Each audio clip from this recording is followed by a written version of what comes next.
Hey everyone, I am so glad to see you back again. My name is Mackenzie Tower Clark and I'm a photographer and a director. Today, I want to help you by giving you some business tips as a photographer to another photographer. Help you kind of identify your weaknesses, pull you out of your stagnant stage, and really identify your strengths. If you find any piece of this informative, be sure to subscribe because I do have a whole lot more tips coming for you. So the other day, I was kind of just reflecting on how far I've came as a photographer and an entrepreneur. And I was like, what really was it that pushed it besides my faith and being supporting other people, besides all of that, because I'm gonna do that.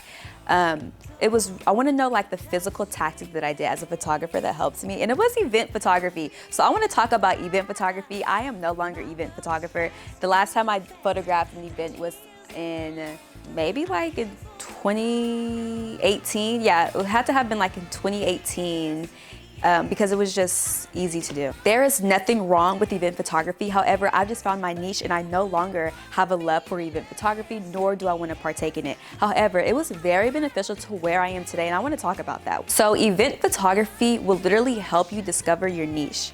If you're still currently working full-time at your main job and you're kind of doing photography as a small supplement to just kind of bring in extra income, or maybe you have maybe you know what you want to do. Maybe you want to photograph babies. However, you're not really seeing the clients that you want to see, and you're not really hitting your profitable margins that you're wanting to hit. So this is why I'm saying event photography. Event photography is a good supplement for whenever you're down low. You need to substitute time with something that you know can definitely bring in income. People are always looking for event photographers, which was why I was able to amass the money that I had when I was in college, was because I did a lot of event photography. Let's say you work your 9 to 5 and you're tired and your love is photography and you want photography to be your long-term full-time job, but you just aren't there yet. Event photography is a great opportunity for you to go to events, photograph them, of course clients, have them pay, of course, go to events, photograph them. Not only that, but while you are there, you can literally plug your name in while you are there, give your cards out to people. I personally used to have little pins because people didn't throw those away. So I would have my pin with my business name on it, and I would give it to people. And let's say it's just an event with 50 people, maybe it's a company holiday party. That's still 50 people that now know who you are. And not only that, you can also discover what type of people you like working with. When I say that, I'm talking about age and stuff. So maybe you had to photograph a high school dance, or maybe you had to photograph a holiday party. That will really help you see if you prefer working with super energetic kids or more laid back adults, or maybe you're like me and you can handle both. Another reason why event photography really helped me and can help you too if you're working full time is because luckily a lot of these events happen in the evening and sometimes even the night. So by the time you get off work, if you plan accordingly, that's almost like a second job for you.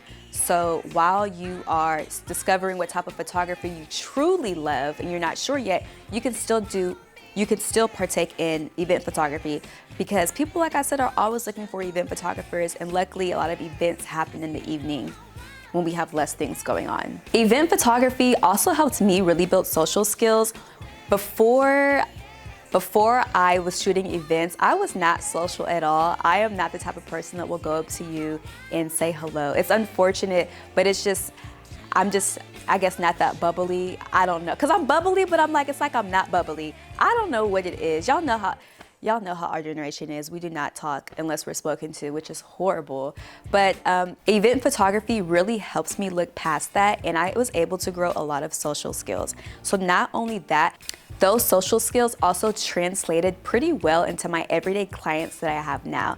I am definitely the type of person now that will also go up to somebody. So overall, I really hope this was insightful on why you should definitely be doing event photography if you're not a full-time photographer yet, or if you have the luxury of just shooting what you want to shoot, but it's not bringing income, and you're still kind of putting your fingers in different areas to kind of see what you like. Event photography can definitely hold you over. So again, event photography is good because it will help you discover your niche. Event photography is always needed, and it's a good way for you to plug your business in. If you work a full-time job and you still want to do photography, it's great because a lot of events happen in the evening time. And last, event photography is great because it helps you build your social skills.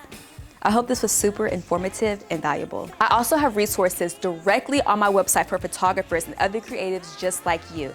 www.mackenzieTowerClark.com. Be sure to check those out. And if you haven't already, be sure to follow me at Mackenzie Tower Clark. Thank you so much and good luck at your next shoot.